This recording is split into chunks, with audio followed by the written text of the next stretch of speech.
एकनाथ शिंदे जी के साथ शिवसेना जो है, शिवसेना के नेता के रूप में आज उन्होंने मुख्यमंत्री पद के लिए अपना क्लेम माननीय राज्यपाल जी को दिया।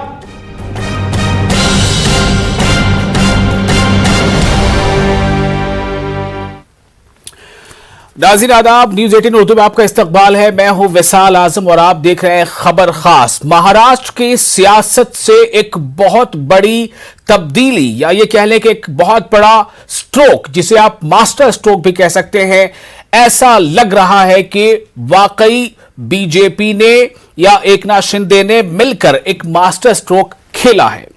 दरअसल जिस बात की कयासाराइयां थी, कहा यह जा रहा था कि एक बार फिर जो है वो बीजेपी इक़्तिदार संभाल रही है।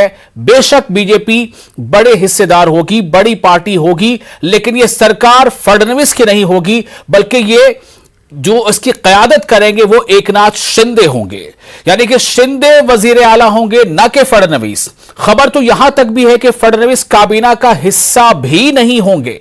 हालांकि बहुत सारी बातें अभी ऐसी हैं जो परत दर परत परतें खुलते जा रही है, बातें सामने आती जा रही हैं। सबसे बड़ी बात यहां पर यह सामने आ गई कि जिस तरह से यह बात कही जा रही थी, उद्धव ठाकरे ने जो बात कही थी कि मेरा एक तरह से वचन था, जो संजय राउत ने कहा था कि बाला साहब ठाकरे को उद्धव जी ने वचन दिया था कि शिव सैनिक जो है वो एक दिन वजीर आला बनेगा, और इसलिए उद्धव ठाकरे वजीर आला बने। लेकिन अब सवाल यह है कि क्या एकनाथ शिंदे के वजीर आला बनने के बाद जो शिवसेना में सीधे तौर पर क्या एक दो गुट, या सवाल यह हो जाएगा कि दो गुट नहीं बल्कि एक ही गुट, यानी कि असल शिवसेना कौन है, इस पर सवाल कहीं ना उठ जाए। और क्या यही एक कोशिश है कि एक तीर से दो निशाने, निशाना यह भी है कि एकनाथ शिंदे को वजीर आला बनाने के बाद बीजेपी दरअसल आगे प्लान क्या रखती है, और जो उद्धव ठाकरे की जो अब हम गुट ही कहेंगे, उद्धव ठाकरे की जो पार्टी है शिवसेना की, उस शिवसेना से कौन कौन लोग जुड़े रहेंगे। क्योंकि नंबर्स जो थे एमएलएस के, उनमें तो साफ तौर से यह बात जाहिर हो रही है कि वो एकनाथ शिंदे के साथ ज्यादा हैं, और शिंदे ही अब वजीर आला हैं। तो क्या माना जाए, एक वजीर आला ये शिवसेना का है, या ये वजीर आला शिवसैनिक है, या फिर ये कि आगे अब क्या कुछ होना है। यानी कि एक बहुत बड़ी चुनौती, एक बहुत बड़ा चैलेंज अब उद्धव ठाकरे के सामने भी है। न सिर्फ यह कि वजीर आला वो नहीं रहे, न सिर्फ यह कि एमवीए की सरकार नहीं रही, न सिर्फ यह कि एनसीपी और कांग्रेस और शिवसेना की मिलीजुली एमवीए का इख्तिदार जो है वो खत्म हो गया, बल्कि अब सवाल यह है कि शिवसेना जो पार्टी है उसका क्या होगा। वही इसे एक बड़ा मास्टर स्ट्रोक माना जा रहा है बीजेपी की तरफ से कि फडणवीस नहीं होंगे वजीर आला, एकनाथ शिंदे होंगे वजीर आला। आखिर इसका पूरा जो मकसद है, इसके पीछे की जो सोच है और ये इसके पीछे की जो प्लानिंग है, वो किन किन अहदाफ को पूरा करने के लिए है, ये एक बहुत बड़ा सवाल है। अगले आधे घंटे आप हमारे साथ बने रहे, हमारे साथ कुछ खास मेहमान भी होंगे। तो शुरू करते हैं खबर खास। एकनाथ शिंदे जी के साथ शिवसेना जो है, शिवसेना के नेता के रूप में आज उन्होंने मुख्यमंत्री पद के लिए अपना क्लेम माननीय राज्यपाल जी को दिया।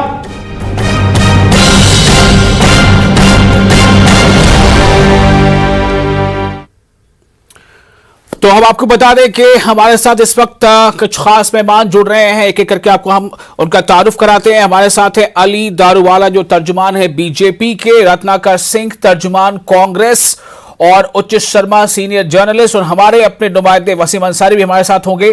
तो ये तमाम लोग हमारे साथ जुड़ रहे हैं। सबसे पहले मैं वसीम आपके पास आना चाहूंगा, आप तमाम लोगों का इस्तकबाल करते हुए। वसीम ये बताएं कि और क्या क्या जानकारी मिल रही है, क्या कुछ और भी ऐसे पत्ते हैं जो खुलने अभी बाकी हैं, और क्या इस बात की जरा भी क्या कुछ उम्मीद थी इस तरह की कि शिंदे का नाम आगे कर दिया जाएगा, शिंदे जो है वो बनेंगे वजीर आला?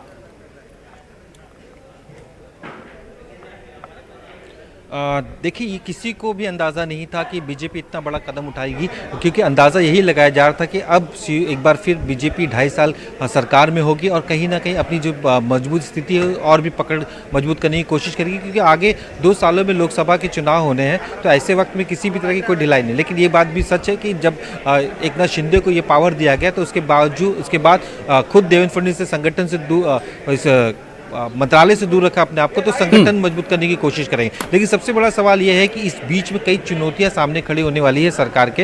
ये चुनौतियों किस तरह से शिंदे पार करते हैं, ये देखने वाली बात होगी, क्योंकि आज शाम 7:30 बजे अपनी जो शपथ लेंगे, शपथ लेने के बाद एक जो प्रोसेस है आगे के मंत्रिमंडल का वो तैयार करेंगे। लेकिन जो खास करके जो अधिवेशन की बुलाई जाएगी, उस अधिवेशन में जब वो स्पीकर बनाएंगे, उसके बाद जो व्हीप जारी किया जाएगा, तो व्हीप कौन जारी कर रहा है, क्योंकि मामला अभी भी कोर्ट में कि शिवसेना का व्हीप एक ग्रुप लीडर एकनाथ शिंदे नहीं है, वो अजय चौधरी है। अब ये कहते हैं कि हम है। तो ऐसे में जब सीएम बनने के बाद जब व्हीप जारी किया जाएगा तो कौन उनकी सुनेगा? क्या व्हीप में जो 39 असली शिवसेना का क्लेम ये करेंगे, तो ये अगर उनके साथ जाते हैं तो आदित्य ठाकरे जो सदस्य है विधानसभा का, उन्हें भी उनके व्हीप सुनना पड़ेगा। तो ये बहुत ही मसला उलझने वाला है आगे जाके, खास करके अधिवेशन के दौरान। और साथ ही जिस तरह से देखा गया है, एक रणनीति बनाई गई है उद्धव ठाकरे को कमजोर करने के लिए बीजेपी की तरफ से, एक ये भी माना जा रहा है। तो कई नजरिया यहाँ पे साफ तौर पे देखने को मिल रहा है। और आने वाले दिनों में जैसे जैसे सरकार का कामकाज शुरू होगा, जैसे जैसे शपथ विधि होगी, जिस तरह से फ्लोर पे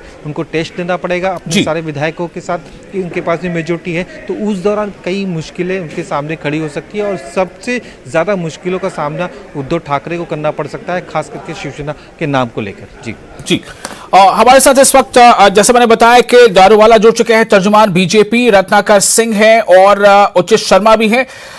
मैं उचित शर्मा जी आपके पास पहले आना चाहूंगा कि ऐसा क्यों है सामने में, मतलब कि कहते हैं ना कि साफ छुपते भी नहीं, सामने आते भी नहीं, ऐसा क्यों है? क्या फडणवीस का ये ऐलान करना कि शिंदे जो है वो वजीर आला होंगे और शायद फडणवीस काबीना का हिस्सा भी ना हो, तो इसका मतलब क्या है? क्या अभी भी कहीं ना कहीं बीजेपी पूरी तरह श्योर नहीं है कि गाड़ी जो है सरपट ही दौड़ेगी, वो झटके नहीं खाएगी, उसे गड्ढे नहीं मिलेंगे? क्या शिवसेना की तरफ से कुछ ऐसी मतलब मामले आ सकते हैं, या जो कानूनी पेच है जिसका जिक्र अभी वसीम कर रहे थे कि व्हिप कौन जारी करेगा और गुट कैसे माना जाएगा, मर्जर होगा कि नहीं होगा, ये सब क्यों है? क्यों शिंदे का नाम आगे किया गया?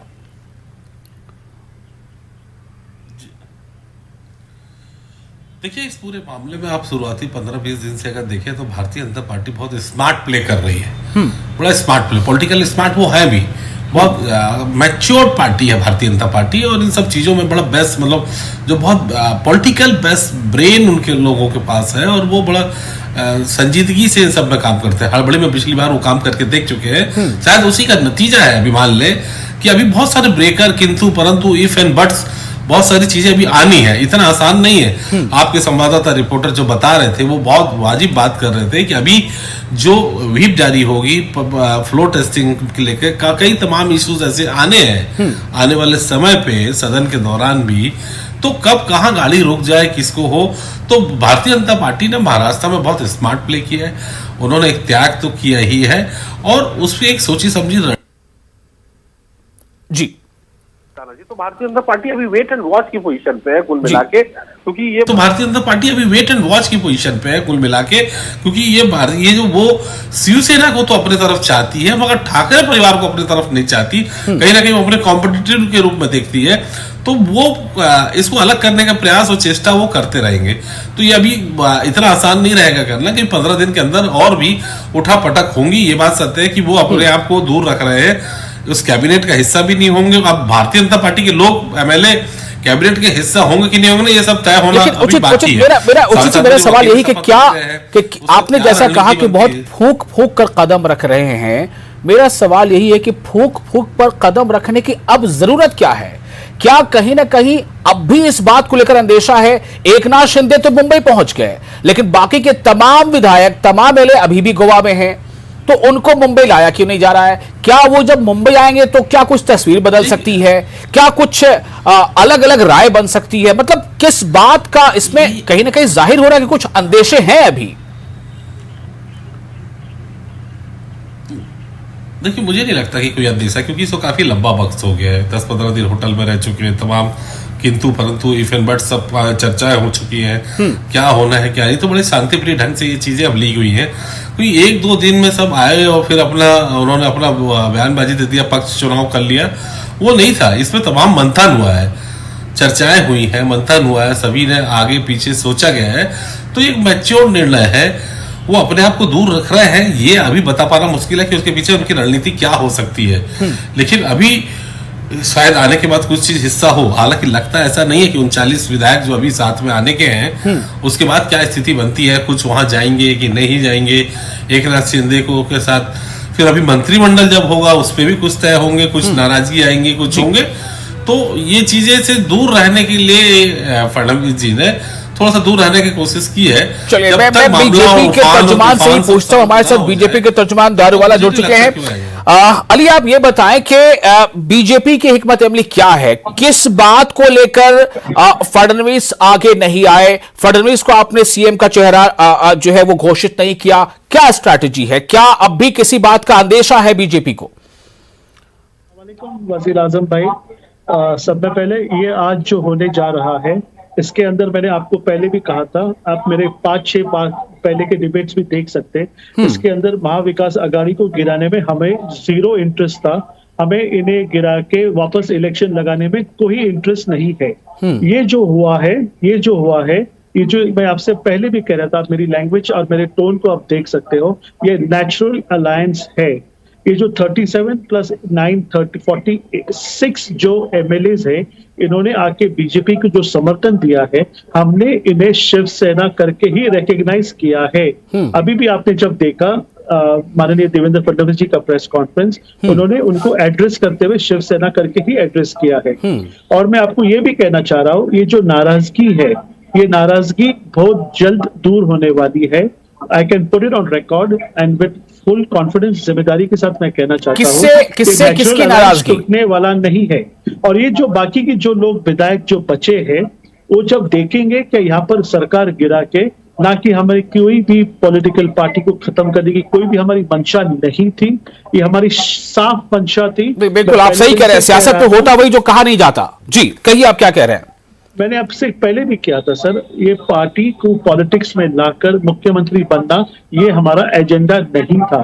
पार्टी लीडरशिप जो तय करेगी वही तय होएगा, मगर यहाँ पर जो है इनसे सत्ता निकाल के हमें सत्ता में आना, ये आपने आज खुद आपके आंखों से देखा है कि वो हमारी मंशा नहीं थी। शिवसेना हमारी नेचुरल अलायंस है और उनके साथ जो हमारे एजेंडा और जो हमने बिल्कुल वैसे ही जैसे नेचुरल अलायंस आपने जम्मू कश्मीर में किया था। मैम, आप देखिए वजीर आजम जी, अब जो जम्मू कश्मीर का कह रहे हो, उसके अंदर पाकिस्तान ने हमें इंडिया को चुनौती दी थी, क्या इंडिया कश्मीर में इलेक्शन ले नहीं सकता? ये चुनौती सिर्फ मुझे ने, आपको और हमारे हर एक नागरिक को चुनौती दी। नेचुरल या अननेचुरल अलायंस की बात कर रहे हैं कि उस पे अक्सर ये सवाल उठता है आपके ऊपर। मैं सिर्फ आपसे जानना चाहता हूं, मेरा आपसे सवाल ये है कि आपके जो सहयोगी हैं, आपकी जुबान में शिवसेना के वो सहयोगी, वो गुट जो आपके साथ है, वो अब भी गोवा में क्यों है? बिल्कुल, जैसे एक बार शपथ विधि कंप्लीट होती है, इसके बाद हमारी जो हैदराबाद की जो नेशनल एग्जीक्यूटिव कमेटी की जो मीटिंग है, ये सारे निर्णय यहाँ महाराष्ट्र में बैठ के नहीं लिए जाते। कहां लिए जाते? हमारी पार्टी के जो पूरे इलेक्शन के मैनिफेस्टोज, एजेंडाज, जो भी रणनीति है, ये एक विचारधारा के तय बैठ के ये डिसाइड होता है। आज ये शपथ विधि के बाद माननीय देवेंद्र फडणवीस और ऑल इंडिया की जो नेशनल एग्जीक्यूटिव की मीटिंग जो हैदराबाद में है, जहाँ पे आपका हेड ऑफिस है, वहां पर आप खुद कवर करेंगे, अंसारी भाई भी आपको बताएंगे। वहां पे फाइन ट्यूनिंग जो होता है, फाइन ट्यूनिंग ये वहां पर होएगा, और वहां पर जब फाइन ट्यूनिंग होएगा, उसके विचारधारा से ये पूरा आप 1-2 दिन में अनफोल्ड होते हुए देखेंगे। मतलब अभी वहां से ये इशारा नहीं आया है कि विधायकों को बुलाया जाए गोवा से? ये आपकी लैंग्वेज है, ये आपकी एंकर की लैंग्वेज। मैं पाटिल साहब की लैंग्वेज बता रहा हूं, मैं आपसे कह रहा हूं, आपके नेता जो पाटिल साहब वहां है, उनकी ये लैंग्वेज है, उन्होंने सलाह दी है कि विधायक अभी ना आए मुंबई। भाई वो क्यों सलाह दे रहे हैं? सवाल मेरा ये, महाराष्ट्रीय लैंग्वेज के अंदर बहुत फर्क है। उसके अंदर जो डिसाइड होएगा, जो हमारी पार्टी के अंदर जो फाइनल डिसीजन होएगा, वो इम्प्लीमेंट होएगा। यही मैं आपसे कहना चाहता हूँ, पोलाइटली मैं आपको ये पुट अक्रॉस करना चाहता हूँ। हाँ, ओके, वेरी गुड। मैं रत्नाकर सिंह साहब हैं हमारे साथ, आईएनसी के तर्जुमान। रत्नाकर सिंह साहब, आपसे सुनना चाहूंगा, क्या ये एक बड़ा मास्टर स्ट्रोक है? क्या अब सवाल इस बात को लेकर होगा कि चूंकि शिंदे वजीर आला बनाए जा रहे हैं तो अब शिवसेना यही है, ना कि वो गुट जिनके पास अब 8-10 एमएलए ही बच गए हैं या 11?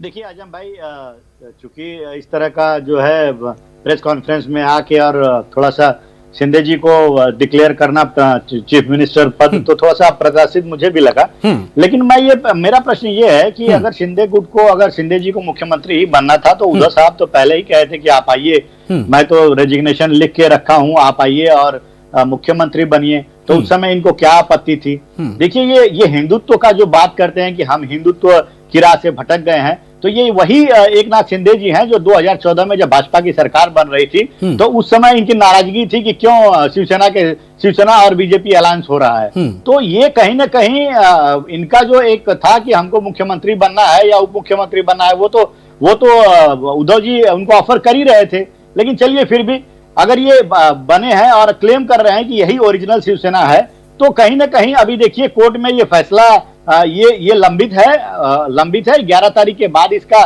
फैसला होगा कि ये लोग ओरिजिनल हैं कि क्या है। और चुनाव आयोग ये डिसाइड करेगा कि जो सिंबल है वो शिंदे ग्रुप को जाएगा कि उद्धव साहब ग्रुप को जाएगा। तो ये सारी चीजें अभी एजेंसियों के पास है। मतलब शायद ये भी हो सकता है कि चूंकि इस पर विवाद बहुत हो गया तो वो सिंबल हटा ही लिया जाए, दोनों को 2 अलग अलग सिंबल दे दिए जाएं। नहीं, मुझे ऐसा नहीं लगता, क्योंकि उद्धव ठाकरे जी ने कल भी अपने स्पीच में कहा है कि ये शिवसेना जो है हमारी है और हम शिवसेना को किसी भी मैं आता हूं आपके पास, अली साहब आपके पास आता हूं। जी, जाने नहीं देंगे, उनके पास ही रहने देंगे। मैं दूसरी चीज ये कहूंगा, दूसरी चीज मेरे भाई जो कह रहे थे अभी भारतीय जनता पार्टी के कि इनका एजेंडा नहीं था मुख्यमंत्री बनना और इनका सरकार बनाना एजेंडा नहीं था, तो मैं पूछना चाहूंगा कि 6:30 बजे जो शपथ विधि हुई थी, देवेंद्र फडणवीस जी एनसीपी के विधायकों को तोड़कर जो शपथ विधि किए थे, तो वो कौन से एजेंडे में आता है, जरा ये भारतीय जनता पार्टी के मेरे मित्र बता दें। और दूसरा ये कह रहे थे कि ये जीरो इंटरेस्ट है इनका, बीजेपी का कोई हाथ नहीं है इसके पीछे। तो मैं ये पूछना चाहूंगा कि जो बड़ोदरा में मीटिंग होती है आधी रात को, जहां पे एकनाथ शिंदे जी भी आते हैं, देवेंद्र फडणवीस जी भी आते हैं और मीटिंग करते हैं, सुनने में तो ये भी आता था कि वहां पे गृह मंत्री भी उपस्थित थे। लेकिन चलिए, दोनों लोग आते हैं वहां पे और पूरे विधायकों के सामने कहते हैं कि महाशक्ति हमारे साथ है। तो ये महाशक्ति कौन है? और देखिए, ये बीजेपी शासित राज्य में ही जाते हैं यहाँ से बगावत करने के बाद, और बीजेपी शासित राज्य में अभी भी है।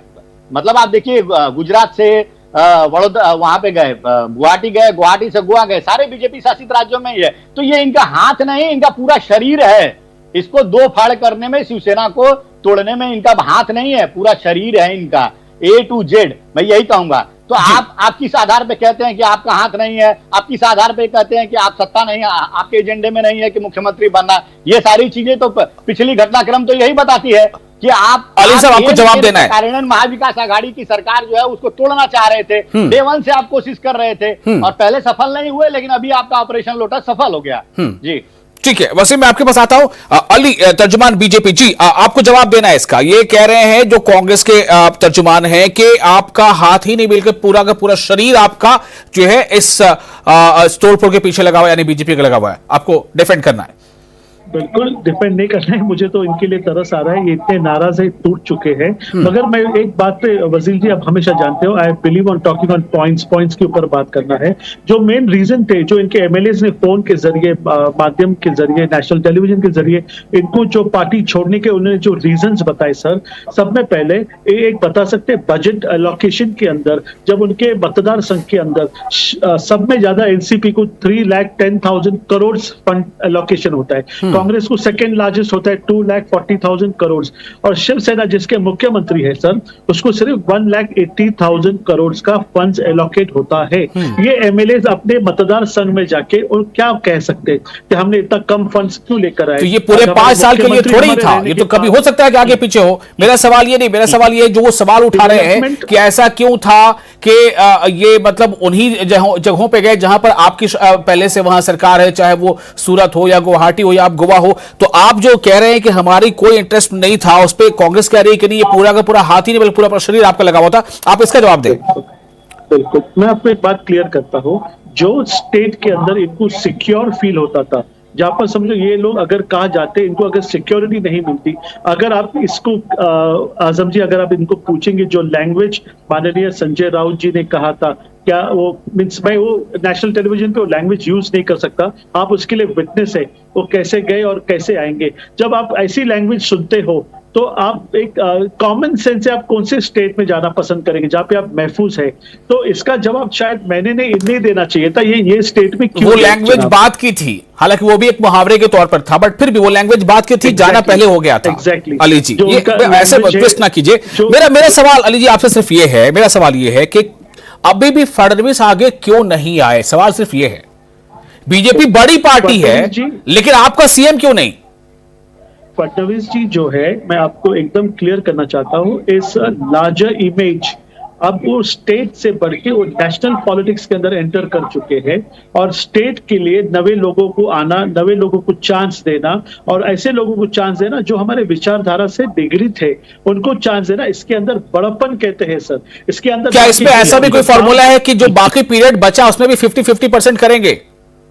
बिल्कुल नहीं, ये आप और मैं ये टेलीविजन पे नहीं डिसाइड कर सकते सर, हमारी पार्टी टेलीविजन के ऊपर नहीं चलती सर। ये जो एग्जीक्यूटिव काउंसिल की जो मीटिंग होती है उसके अंदर थ्रेड पेयर एक पॉइंट्स के ऊपर एकदम ओके। वसीम, मैं आपके पास आना चाहता हूं। वसीम, आपके जराए, आपके इनपुट्स क्या कह रहे हैं? ये बहुत पहले से सोचा समझा ये तय था कि शिंदे को ही आगे करना है, या फिर ये शायद इस बात का आभास करते हुए कि कहीं मतलब ऐसा ना हो कि शिवसेना और जो उनके कारकुन हैं, जिस तरह से उन्होंने एक तरह से प्रोटेस्ट किया था बीच में, कि आने के बाद उनके ऊपर दबाव ना रहे, क्या है इसके पीछे? क्या कुछ अचानक ये हुआ है या सोचा समझा है? और दूसरा, क्या ये सबसे बड़ी, जैसा आपने पहले ही बताया, कि क्या ये सीधा टारगेट करता है कि एक तो सत्ता भी उनकी चली गई और उनकी पार्टी जो है उनको भी आप एक सवाल खड़ा कर रहे हैं कि पार्टी भी रहेगी या नहीं रहेगी असल रूप में?